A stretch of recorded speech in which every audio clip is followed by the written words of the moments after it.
Ceci est un livre audio autogénéré par Google. Livre Les chats, histoire, meurtre, observation, anecdote. Par Champfleury. Chapitre 1, l'Arsenal. Le 4 décembre 1846, mon bâtiment étant à l'ancre depuis la veille dans la baie de Tunis, je me réveillais vers 5 heures du matin avec une de ces impressions de profonde mélancolie qui font pour tout un jour, l'œil humide et la poitrine gonflée. Cette impression venait d'un rêve. Je sautais en bas de mon cadre, je passais un pantalon à pied, je montais sur le pont, et je regardais en face et autour de moi. J'espérais que le merveilleux passage qui se déroulait sous mes yeux allait distraire mon esprit de cette préoccupation, d'autant plus obstinée qu'elle avait une cause moins réelle. J'avais devant moi, à une portée de fusil, la jetée qui s'étendait du fort de la Goulette au fort de l'Arsenal, laissant un étroit passage aux bâtiments qui veulent pénétrer du golfe dans le lac.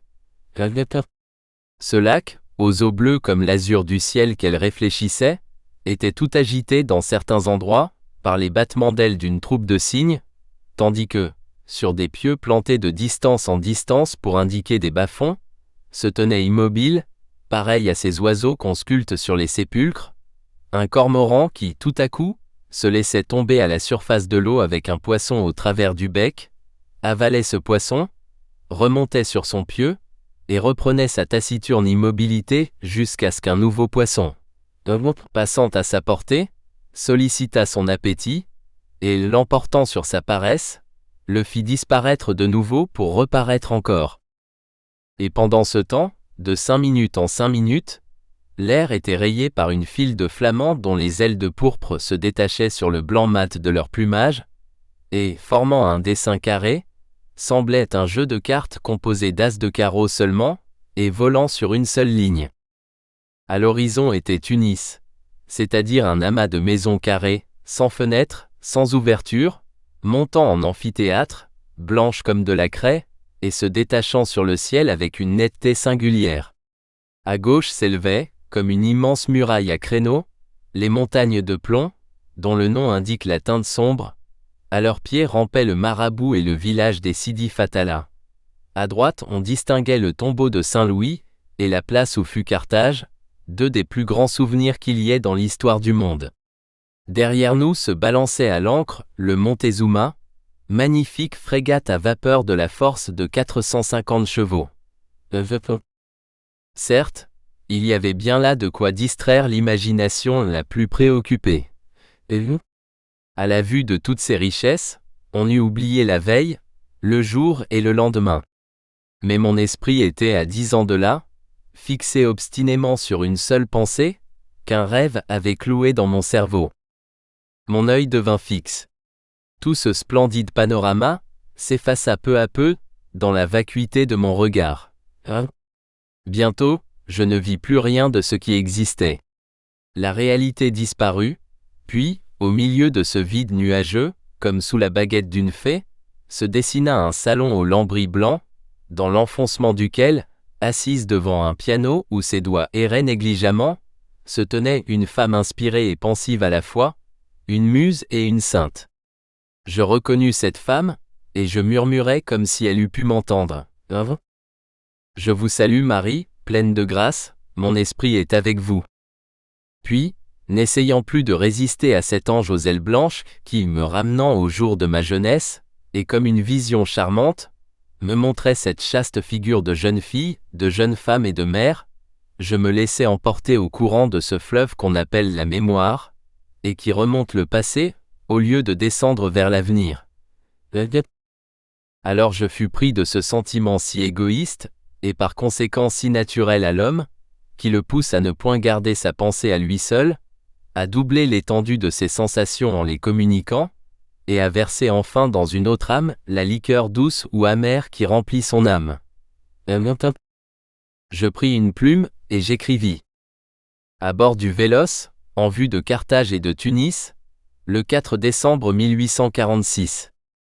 Madame, en ouvrant une lettre datée de Carthage et de Tunis, vous vous demanderez qui peut vous écrire d'un pareil endroit, et vous espérerez recevoir un autographe de Régulus ou de Louis IX.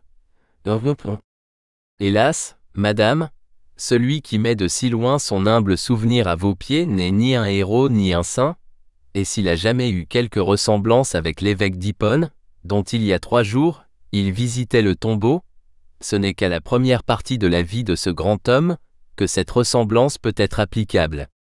Il est vrai que, comme lui, il peut racheter cette première partie de la vie par la seconde.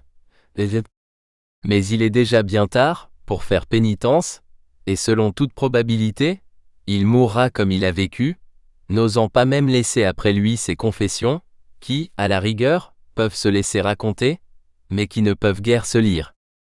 Vous avez déjà couru à la signature, n'est-ce pas, madame, et vous savez à qui vous avez affaire, de sorte que maintenant, vous vous demandez comment, entre ce magnifique lac qui est le tombeau d'une ville, et le pauvre monument qui est le sépulcre d'un roi, l'auteur des Mousquetaires et de Monte Cristo a songé à vous écrire, à vous justement, quand à Paris, à votre porte, il demeure quelquefois 1 an tout entier sans aller vous voir. D'abord, madame, Paris est Paris, c'est-à-dire une espèce de tourbillon où l'on perd la mémoire de toute chose, au milieu du bruit que fait le monde en courant, et la terre en tournant. À Paris, voyez-vous, je vais comme le monde et comme la terre, je cours et je retourne, sans compter que, lorsque je ne tourne ni ne cours, j'écris.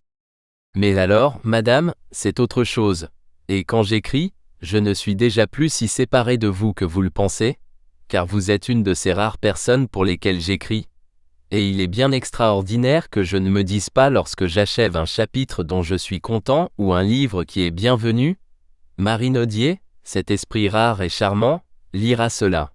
Et je suis fier, madame, car j'espère qu'après que vous aurez lu ce que je viens d'écrire, je grandirai peut-être encore de quelques lignes dans votre pensée.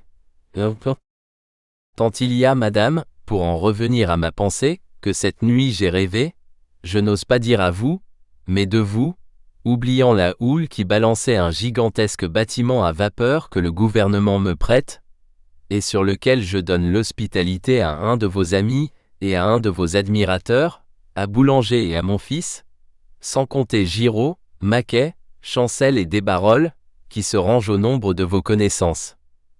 Tant il y a, disais-je, que je me suis endormi sans songer à rien, et comme je suis presque dans le pays des 1001 nuits, un génie m'a visité, et m'a fait entrer dans un rêve dont vous avez été la reine. Le lieu où il m'a conduit, ou plutôt ramené, madame, était bien mieux qu'un palais, était bien mieux qu'un royaume. C'était cette bonne et excellente maison de l'Arsenal au temps de sa joie et de son bonheur, quand notre bien-aimé Charles en faisait les honneurs avec toute la franchise de l'hospitalité antique, et notre bien respectée Marie, avec toute la grâce de l'hospitalité moderne. Ah, croyez bien, madame, qu'en écrivant ces lignes, je viens de laisser échapper un bon gros soupir. Ce temps a été un heureux temps pour moi.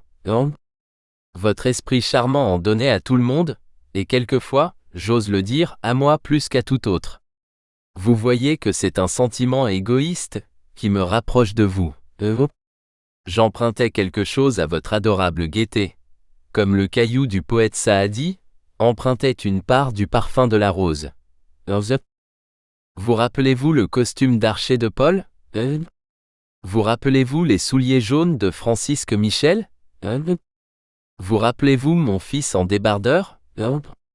Vous rappelez-vous cet enfoncement où était le piano, et où vous chantiez Lazara, cette merveilleuse mélodie, que vous m'avez promise, et que, soit dit sans reproche, vous ne m'avez jamais donnée? Oh! Puisque je fais appel à vos souvenirs, allons plus loin encore.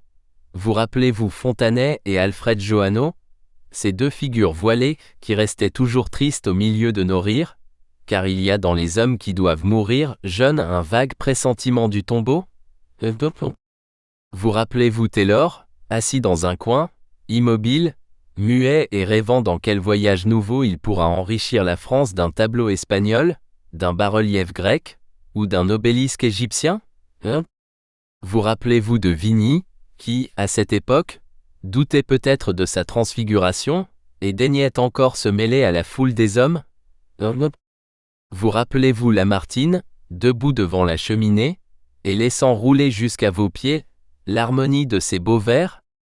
Vous rappelez-vous Hugo le regardant et l'écoutant comme Éthéocle devait regarder et écouter Polynice, seul parmi nous avec le sourire de l'égalité sur les lèvres, tandis que Madame Hugo, jouant avec ses beaux cheveux, se tenait à demi couchée sur le canapé, comme fatiguée de la part de gloire qu'elle porte? Puis au milieu de tout cela, votre mère, si simple, si bonne, si douce, votre tante, Madame de Tercy, si spirituelle et si bienveillante, Dosa, si fantasque, si hâbleur, si verbeux, Barry, si isolé au milieu du bruit, que sa pensée semble toujours envoyée par son corps à la recherche d'une des 7 merveilles du monde, Boulanger, aujourd'hui si mélancolique, demain si joyeux, toujours si grand peintre, toujours si grand poète, toujours si bon ami dans sa gaieté comme dans sa tristesse. Puis enfin cette petite fille se glissant entre les poètes, les peintres, les musiciens, les grands hommes, les gens d'esprit et les savants, cette petite fille que je prenais dans le creux de ma main, et que je vous offrais comme une statuette de bar ou de Pradier? Oh! Mon Dieu, qu'est devenu tout cela, madame? Le Seigneur a soufflé sur la clé de voûte, et l'édifice magique s'est écroulé, et ceux qui le peuplaient se sont enfuis, et tout est désert à cette même place où tout était vivant, épanoui, florissant. Fontanet et Alfred Johanneau sont morts, Taylor a renoncé au voyage, de Vigny s'est fait invisible, Lamartine est député, Hugo pair de France, et Boulanger, mon fils et moi sommes à Carthage d'où je vous vois, madame, en poussant ce bon gros soupir dont je vous parlais tout à l'heure, et malgré le vent qui emporte comme un nuage la fumée mouvante de notre bâtiment, ne rattrapera jamais ces chers souvenirs que le temps aux ailes sombres entraîne silencieusement dans la brume grisâtre du passé. Ô printemps, jeunesse de l'année, ô jeunesse, printemps de la vie. Eh bien, voilà le monde évanoui qu'un rêve m'a rendu cette nuit, aussi brillant, aussi visible, mais en même temps, hélas, aussi impalpable que ces atomes qui dansent au milieu d'un rayon de soleil infiltré dans une chambre sombre, par l'ouverture d'un contrevent entrebâillé. Et maintenant, madame, vous ne vous étonnez plus de cette lettre, n'est-ce pas? Le présent chavirerait sans cesse s'il n'était maintenu en équilibre par le poids de l'espérance et le contrepoids des souvenirs, et malheureusement, ou heureusement peut-être, je suis de ceux chez lesquels les souvenirs l'emportent sur les espérances. Maintenant parlons d'autre chose, car il est permis d'être triste, mais à la condition qu'on n'embrunira pas les autres de sa tristesse. Que fait mon ami Boniface? Ah, j'ai, il y a 8 ou 10 jours, visité une ville qui lui vaudra bien des pensums quand il trouvera son nom dans le livre de ce méchant usurier, qu'on nomme Salluste. Cette ville, c'est Constantine, la vieille Cirta, merveille bâtie en haut d'un rocher, sans doute par une race d'animaux fantastiques ayant des ailes d'aigle et des mains d'homme comme Hérodote et le Vaillant, ces 2 grands voyageurs, en ont vu. Puis, nous avons passé un peu à Utique, et beaucoup à Bizerte. Giraud a fait dans cette dernière ville le portrait d'un notaire turc, et Boulanger de son maître clerc. Je vous les envoie, madame, afin que vous puissiez les comparer au notaire et au maître clerc de Paris. Je doute que davantage reste à ces derniers. Moi, j'y suis tombé à l'eau en chassant les flamands et les cygnes, accident qui, dans la Seine, gelé probablement à cette heure, aurait pu avoir des suites fâcheuses, mais qui, dans le lac de Caton, n'a eu d'autre inconvénient que de me faire prendre un bain tout habillé, et cela au grand étonnement d'Alexandre, de Giraud et du gouverneur de la ville, qui du haut d'une terrasse, suivaient notre barque des yeux, et qui ne pouvaient comprendre un événement qu'ils attribuaient à un acte de ma fantaisie, et qui n'était que la perte de mon centre de gravité. Je m'en suis tiré comme les cormorans dont je vous parlais tout à l'heure, madame. Comme eux j'ai disparu, comme eux je suis revenu sur l'eau, seulement, je n'avais pas, comme eux, un poisson dans le bec. 5 minutes après je n'y pensais plus, et j'étais sec comme monsieur Valéry, tant le soleil a mis de complaisance à me caresser. Oh! Je voudrais, partout où vous êtes, madame, conduire un rayon de ce beau soleil, ne fût-ce que pour faire éclore sur votre fenêtre une touffe de myosotis. Adieu, madame. Pardonnez-moi cette longue lettre. Je ne suis pas coutumier de la chose, et comme l'enfant qui se défendait d'avoir fait le monde, je vous promets que je ne le ferai plus. Mais aussi, pourquoi le concierge du ciel a-t-il laissé ouverte cette porte d'ivoire par laquelle sortent les songes dorés? Veuillez agréer, madame, l'hommage de mes sentiments les plus respectueux. Alexandre Dumas. Je serre bien cordialement la main de Jules. Maintenant, à quel propos cette lettre tout intime? C'est que, pour raconter à mes lecteurs l'histoire de la femme au collier de velours, il me fallait leur ouvrir les portes de l'Arsenal, c'est-à-dire de la demeure de Charles Nodier. Et maintenant que cette porte m'est ouverte par la main de sa fille, et que par conséquent, nous sommes sûrs d'être les bienvenus, qui même me suivent. À l'extrémité de Paris, faisant suite au quai des Célestins, adossé à la rue Morland, et dominant la rivière, s'élève un grand bâtiment sombre et triste d'aspect, nommé l'Arsenal. Une partie du terrain sur lequel s'étend cette lourde bâtisse s'appelait, avant le creusement des fossés de la ville, le champ au plâtre. Paris, un jour qu'il se préparait à la guerre, acheta le champ et fit construire des granges pour y placer son artillerie. Vers 1533, François Ier s'aperçut qu'il manquait de canons et eut l'idée d'en faire fondre. Il emprunta donc une de ces granges à sa bonne ville, avec promesse bien entendu de la rendre dès que la fonte serait achevée. Puis, sous prétexte d'accélérer le travail, il en emprunta une seconde, puis une troisième, toujours avec la même promesse, puis, en vertu du proverbe qui dit que ce qui est bon à prendre est bon à garder, il garda sans façon les 3 granges empruntées. 20 ans après, le feu prit à une vingtaine de milliers de poudres qui s'y trouvaient enfermées. L'explosion fut terrible, Paris trembla comme tremble Catane les jours où Encélade se remue. Des pierres furent lancées jusqu'au bout du faubourg Saint-Marceau, les roulements de ce terrible tonnerre allèrent ébranler Melun. Les maisons du voisinage oscillèrent un instant, comme si elles étaient ivres, puis s'affaissèrent sur elles-mêmes.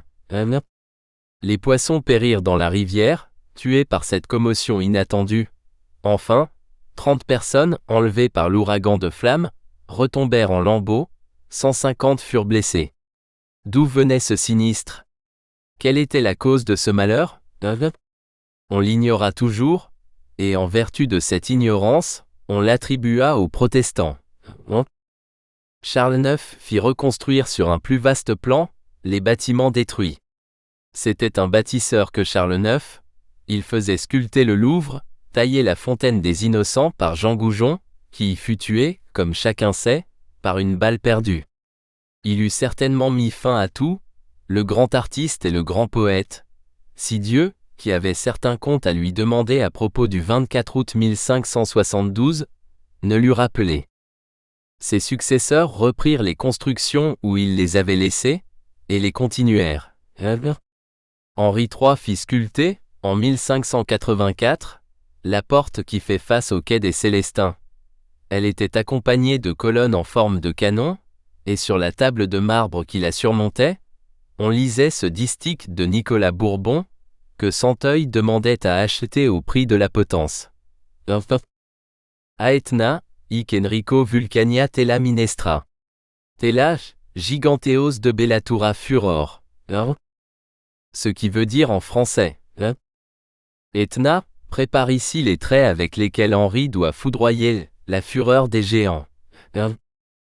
Et en effet, après avoir foudroyé les géants de la Ligue, Henri planta ce beau jardin qu'on y voit sur les cartes du temps de Louis XIII, tandis que Sully y établissait son ministère, et faisait peindre et dorer les beaux salons qui font encore aujourd'hui la bibliothèque de l'Arsenal.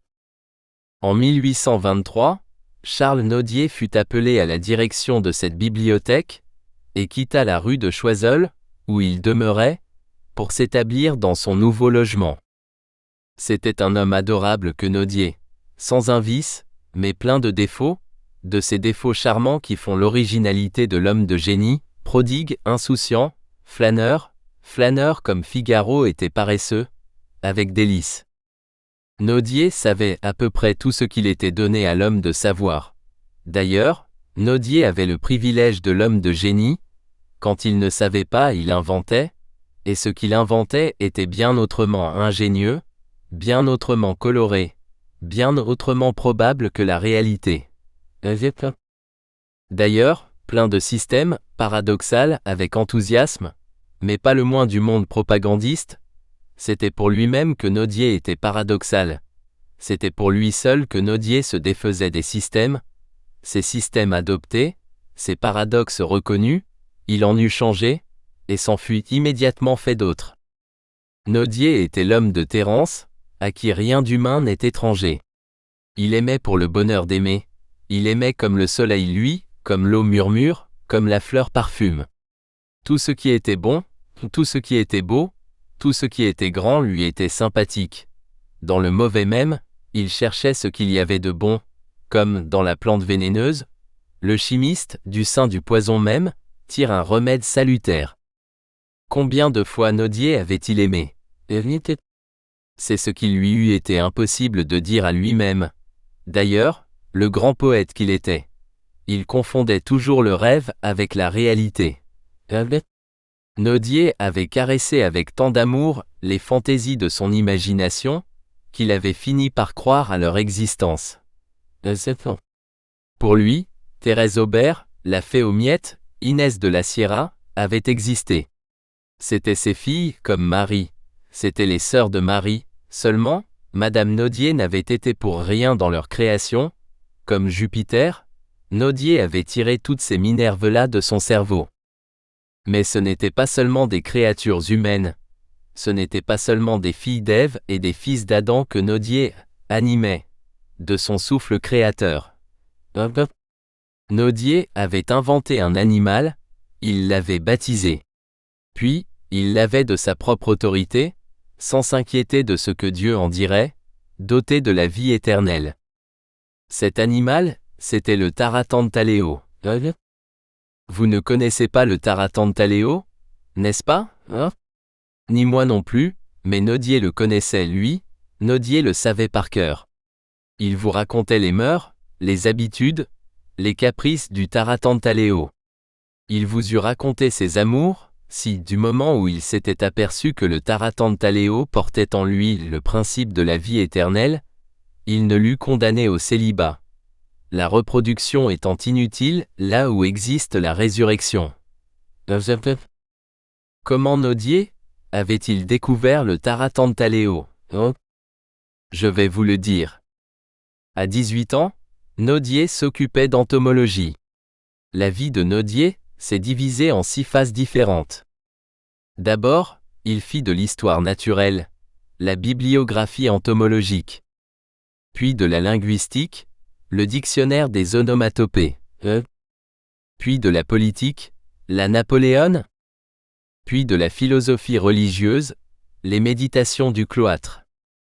Puis des poésies, les essais d'un jeune barde.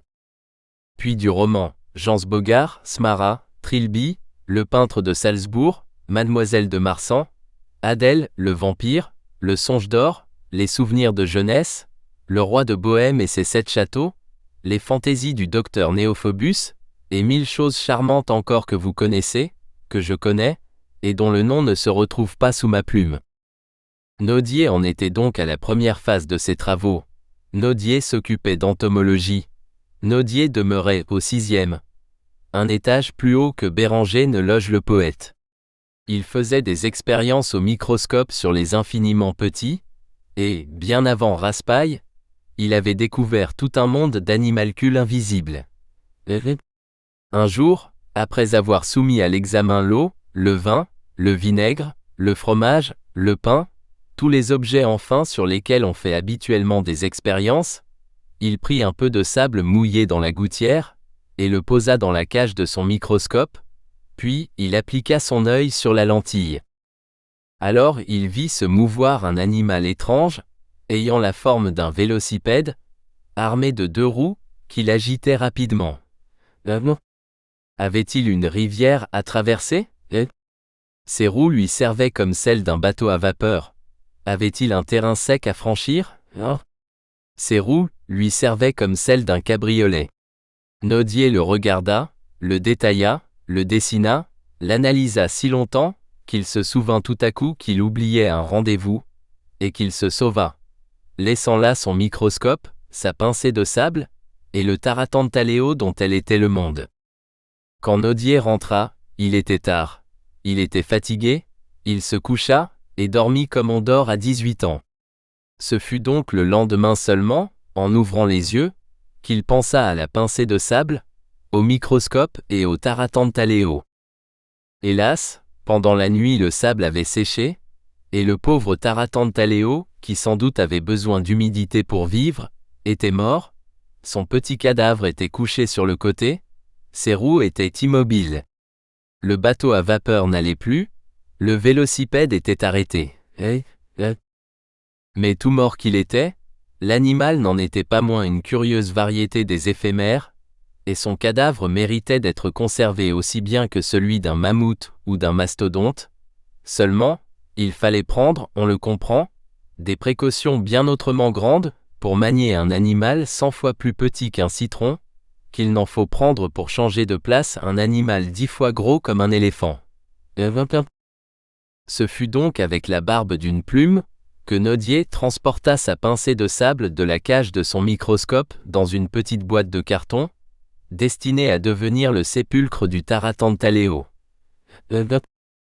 Il se promettait de faire voir ce cadavre au premier savant, qui se hasarderait à monter ces 6 étages. Il y a tant de choses auxquelles on pense à 18 ans, qu'il est bien permis d'oublier le cadavre d'un éphémère. Nodier oublia pendant 3 mois, 10 mois, 1 an peut-être, le cadavre du Taratantaléo. Puis, un jour, la boîte lui tomba sous la main.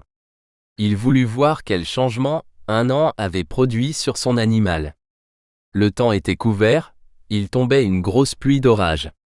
Pour mieux voir, il approcha le microscope de la fenêtre, et vida dans la cage le contenu de la petite boîte. Le cadavre était toujours immobile et couché sur le sable, seulement le temps, qui a tant de prise sur les colosses, semblait avoir oublié l'infinime petit. Nodier regardait donc son éphémère, quand tout à coup une goutte de pluie, chassée par le vent, tombe dans la cage du microscope, et humecte la pincée de sable. Alors, au contact de cette fraîcheur vivifiante, il semble à Nodier que son Taratantaléo se ranime, qu'il remue une antenne, puis l'autre, qu'il fait tourner une de ses roues, qu'il fait tourner ses 2 roues, qu'il reprend son centre de gravité, que ses mouvements se régularisent, qu'il vit enfin. Le miracle de la résurrection vient de s'accomplir, non pas au bout de 3 jours, mais au bout d'1 an. 10 fois Nodier renouvela la même épreuve, 10 fois le sable sécha, et le Taratantaléo mourut, 10 fois le sable fut humecté, et 10 fois le Taratantaléo ressuscita. Ce n'était pas un éphémère que Nodier avait découvert, c'était un immortel, selon toute probabilité. Son Taratantaléo avait vu le déluge, et devait assister au jugement dernier. Malheureusement, un jour que Nodier, pour la 20e fois peut-être, s'apprêtait à renouveler son expérience, un coup de vent emporta le sable séché, et, avec le sable, le cadavre du phénoménal Taratantaléo. Nodier reprit bien des pincées de sable mouillées sur sa gouttière et ailleurs, mais ce fut inutilement, jamais il ne retrouva l'équivalent de ce qu'il avait perdu. Le Taratantaléo était le seul de son espèce, et, perdu pour tous les hommes, il ne vivait plus que dans les souvenirs de Nodier. Mais aussi là vivait-il de manière à ne jamais s'en effacer. Nous avons parlé des défauts de Nodier, son défaut dominant, aux yeux de Madame Nodier du moins, c'était sa bibliomanie, ce défaut, qui faisait le bonheur de Nodier, faisait le désespoir de sa femme. C'est que tout l'argent que Nodier gagnait passait en livres. Combien de fois Nodier, sorti pour aller chercher 200 ou 300 francs absolument nécessaires à la maison, rentra-t-il avec un volume rare, avec un exemplaire unique? L'argent était resté chez Teschener ou Guillemot. Madame Nodier voulait gronder. Mais Nodier tirait son volume de sa poche, il l'ouvrait, le fermait, le caressait. Nous espérons que vous avez apprécié cet aperçu. Pour continuer à écouter ce livre audio sur Google Play Livres, utilisez le lien dans la description de la vidéo.